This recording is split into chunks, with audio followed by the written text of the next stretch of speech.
Well, there are now so many precision rifle matches, it can be hard to tell one from another. But when you talk about the Hornady Precision Rifle Challenge, it doesn't take long to realize this match is something special.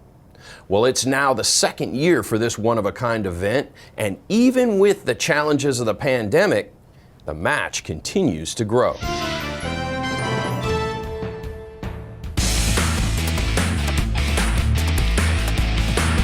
The picture-perfect backdrop of northern Utah is once again transformed into a precision rifle match that is like none other. Match directors George Gardner and Brian Sykes are in charge of this second-year effort.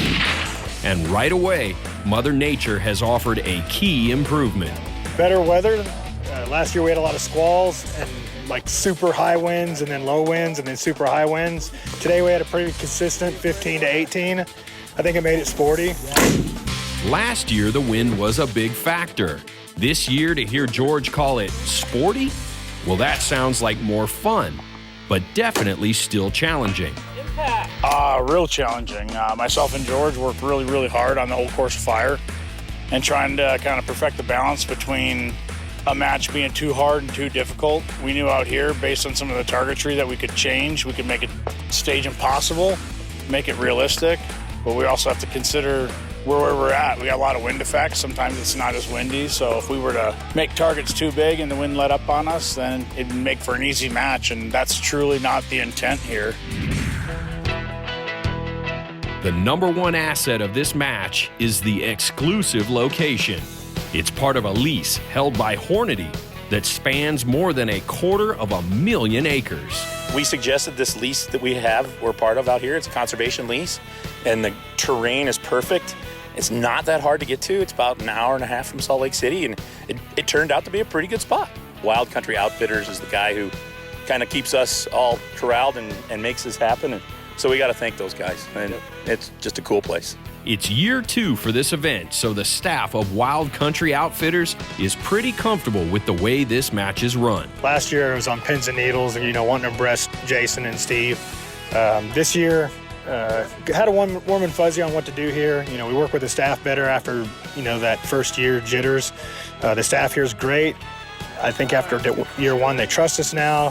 They give us a little bit more leeway to do our own thing here on the ranch, and they don't babysit us at all, so that's nice. This is a conservation lease and at the same time a working cattle ranch, so the livestock takes priority. It's a massive piece of property and a working ranch, and there was 1 or 2 smart cows getting through fences, so sometimes that mini bike helps in pushing them out of fields of fire and having a little fun on a mini bike, so why not?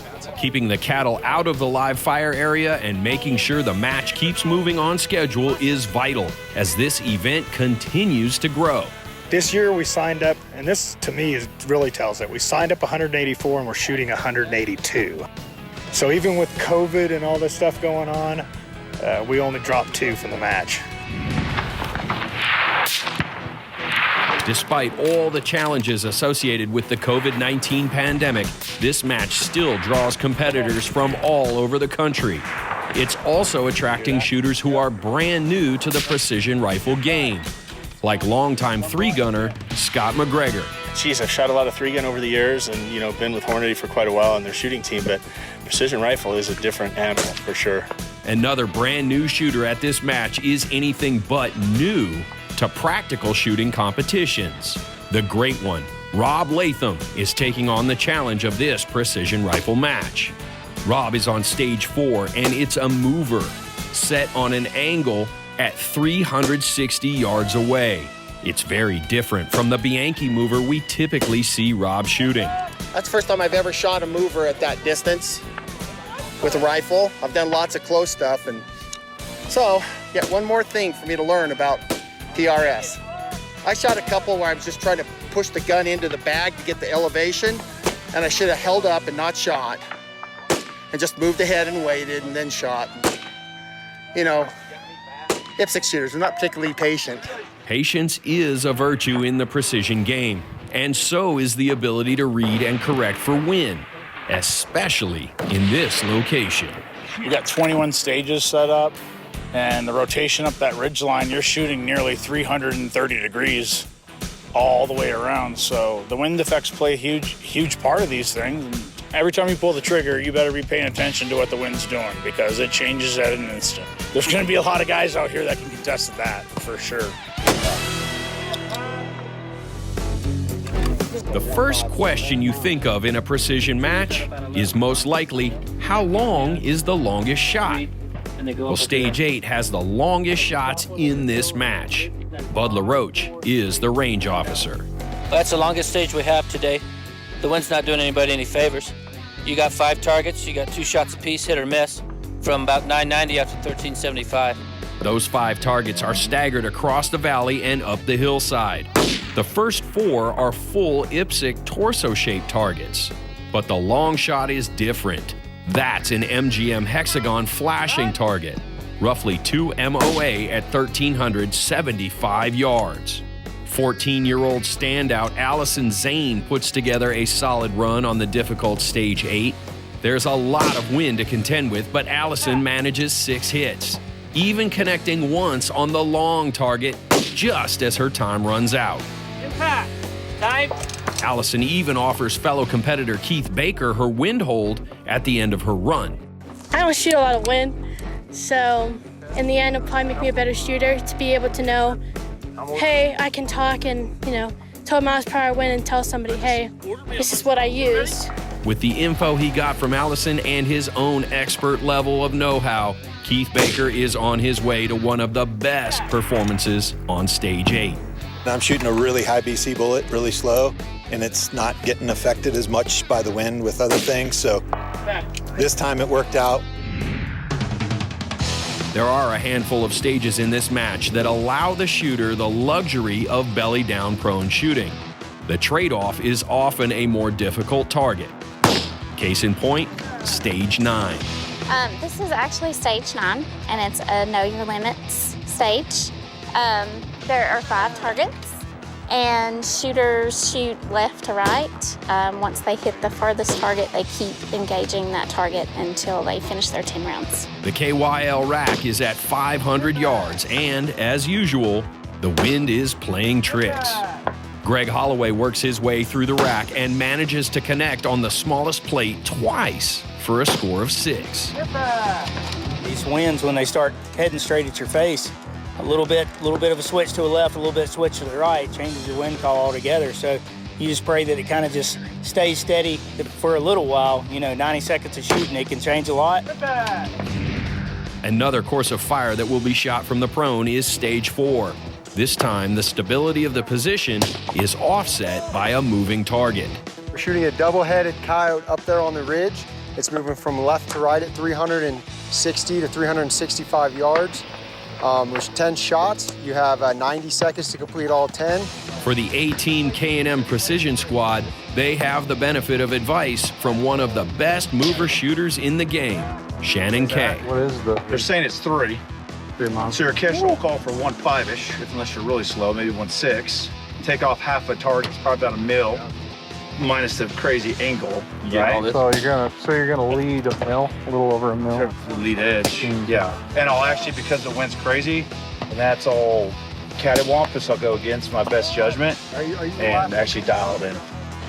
Brian Allen takes the advice with a grain of salt, and it pays out well for him. Brian connects with the mover on 9 of his 10 shots. Well, the secret is not to listen to Shannon Kay. He thinks everybody listens to him. We actually do listen to him, but then we take a little off or add a little to what he says every time.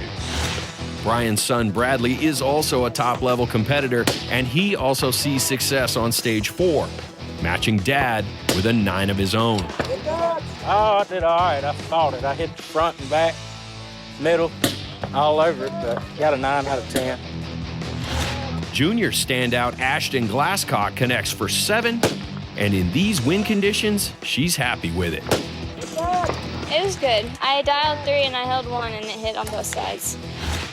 The event goes well for Shannon also. After seeing everyone else shoot in these conditions, Shannon drops only 1 point for a score of 9.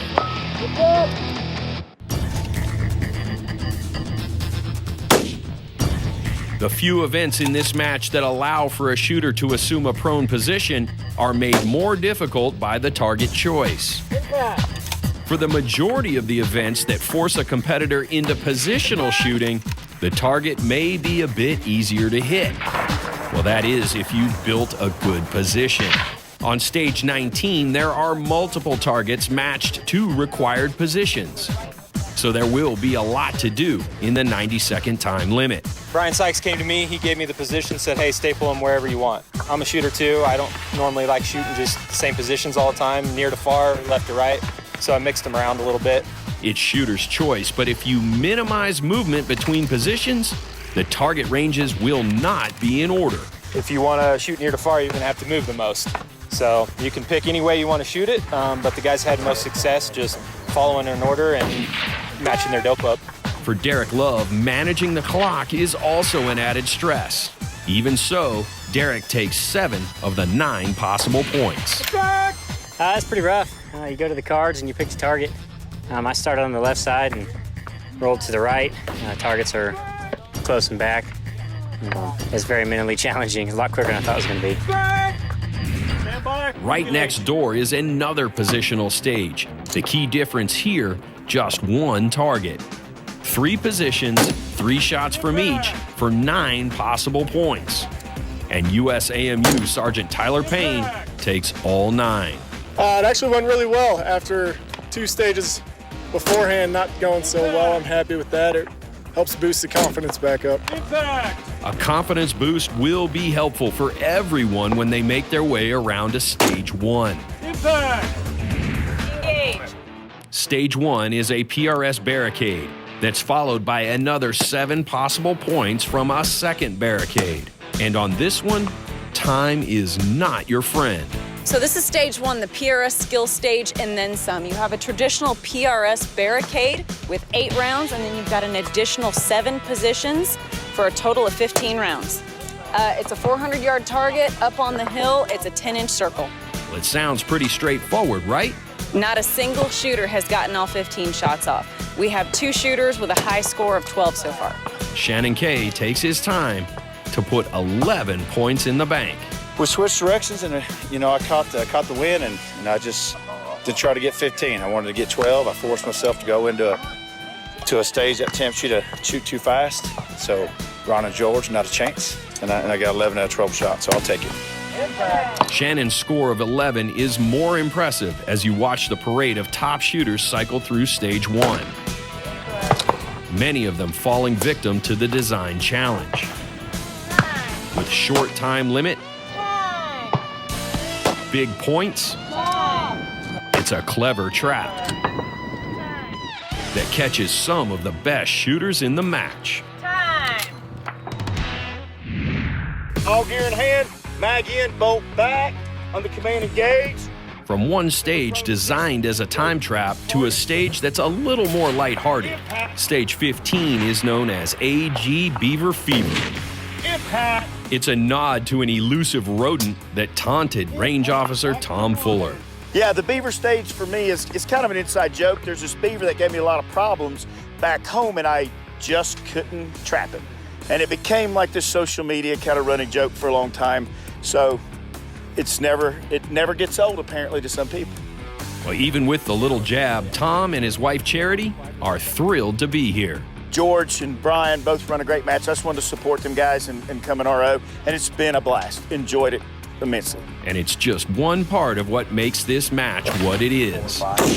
For title sponsor Hornady and Jason in particular, this match is extra special. This is one of the neatest experiences I've had in my hunting shooting career.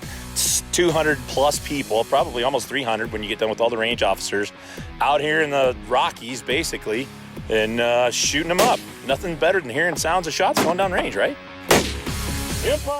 Well, we've done it. 100,000 subscribers and growing, and for that, we thank you. If you're interested in seeing full-length current Shooting USA shows, literally the morning after they debut on the network, there's a link in the video description below. A modest subscription price gets you access to over 50 hours of full-length current Shooting USA shows. If you're enjoying the YouTube content, Please consider subscribing, leave a like and a comment. It really helps with the algorithm.